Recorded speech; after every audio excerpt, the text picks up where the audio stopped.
Mr. Ocker, same question for you. What has been your experience with the VEDC, and would you recommend any cuts in that agency to save savings for the taxpayers? Well, as Judge Pozzi said, in this upcoming budget, they only received $15,000 budgeted toward them. That is a decrease from, I believe, $30,000 the year before.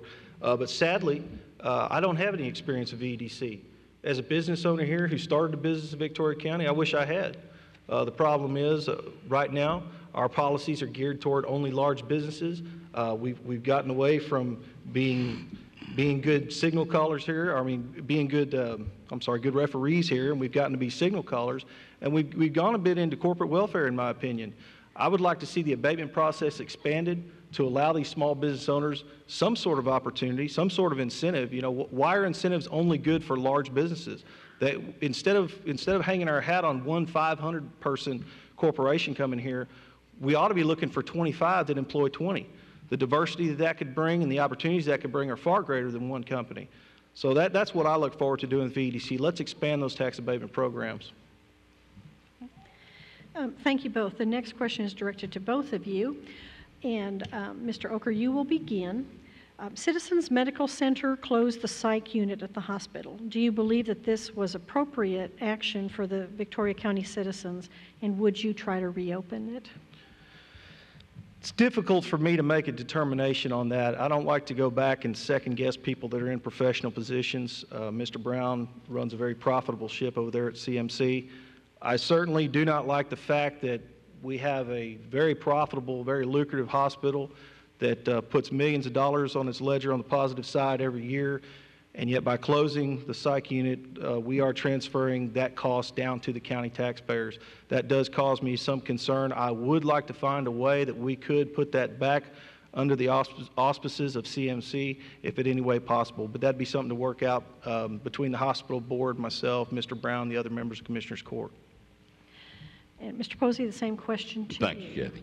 I've also answered that question, I believe, in the Victoria Advocate debate, but I'll say again, the closing of the psych unit, one south at Citizens Medical Center, was due to the fact that the 3 psychiatrists we had on staff at that time chose no longer to see patients in the hospital and wanted to concentrate on their outpatient service. So once the 3 psychiatrists left, we had no one to serve those individuals, so that obviously created the closing of that unit. We have worked closely with Gulf Bend, the Sheriff's Office, the Police Department. During that period of time, since that unit has been closed, we've been very successful. We continue those. The transfers, certainly as I've indicated also, may increase some. All of those things have not been worked out yet because it's only been a few months, maybe 6 months, since that unit has been closed. But we continue to work on that as far as taking care of the expense of those transfers. Thank you. We have some questions also for you as individuals, and Mr. Ocker will begin with you. Besides, this was a comment the person reported from September of '09. Besides discontinuing the practice of continually throwing tax money down the drain on wasteful projects, I would cut waste, cut spending, and cut taxes. They'd like if you could name some specific wasteful projects and what waste you would cut. I think anytime you see departmental increases that are not accompanied by an increase in population or an increase in inflation that's anywhere near the number, I think you have waste.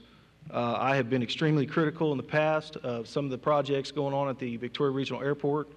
At some point, that is going to have to be an airport that can sustain itself.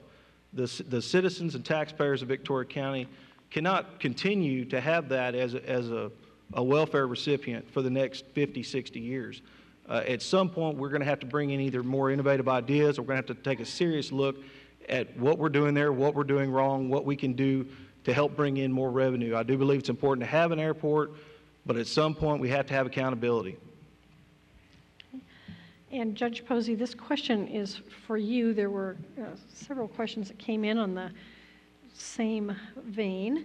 But in your campaign mailers, you have mentioned that you've continued to hold the county tax rate the same level it was for 8 years by cutting spending and waste. How do you reconcile that with the fact that the county budget has increased 40% over that time? Well, the budget obviously has increased due to expenditures having gone up during those 8 years in office.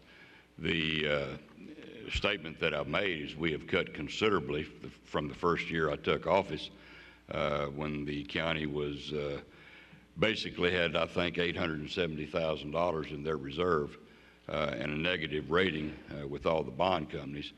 Within about the first 2 years, we restored that reserve to about $4 million. In addition to that, our rating went to A over the next 4 years, and to the present, we have a AA rating with both agencies that we have been able to maintain. So we've maintained a steady balance and a steady budget during that period of time. And we have cut, I can go through the budget, and I welcome anybody to call me with any questions they may have about it. And I can point to many, many things where we have cut in each department over the last 8 years, including a 10 to 15% in every department in my first year in office. I'm afraid your time is up. We have, in the interest of time, we do have a lot of questions up here, and I have 2 more questions, one for each of you. And while I'm thinking of it, I really would like to thank the folks that brought in typewritten questions, so thank you for doing that ahead of time.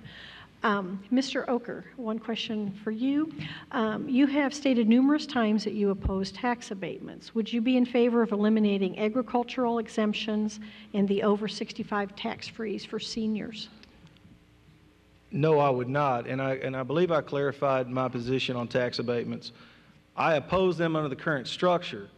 I don't feel like you're being a good receptor to business when you only tell the big boys that they can come to town to play, but the small boys can't. Anytime we have a business expansion, particularly one that's locally owned by someone who's been here for generations, they ought to be able to share in that process. Like I said before, if it's an incentive, then it needs to be across the board. As far as the over 65 tax freeze, there are problems that are accompanied by that. But as of right now, I am in favor of that. And of course, agricultural exemptions, I don't even know, I mean, that would completely change the way our society operates right now. I don't even know that that'd be possible. Thank you. And our last question for Mr. Pozzi. Of the hundreds of meetings on water that you've attended, how many have been held in Victoria? And in the interest of transparency, will any be held here? Well, there have been a lot of water meetings here in Victoria. Now, I've attended big and small meetings, some with individuals, some open meetings back early on, a bunch of them in Goliad prior to the time we had the groundwater district. Certainly the groundwater district here meets once a month or more. There have been meetings with the GBRA here. They've been in Commissioner's Court. I've attended meetings in San Antonio, Austin. Anytime that that's going to have an effect on our Victoria ground or surface water, or certainly any pipeline issues, I promise you I'm going to be there. Well, thank you both. And again, for several of the races, we've had quite a few questions and we haven't been able to get to them all. So I would encourage you, if you didn't get a chance to hear your question, that perhaps after the forum you could catch one of the candidates and visit with them to have some follow-up one-on-one time. So gentlemen, we thank you for attending this evening. Thank you. Thank you.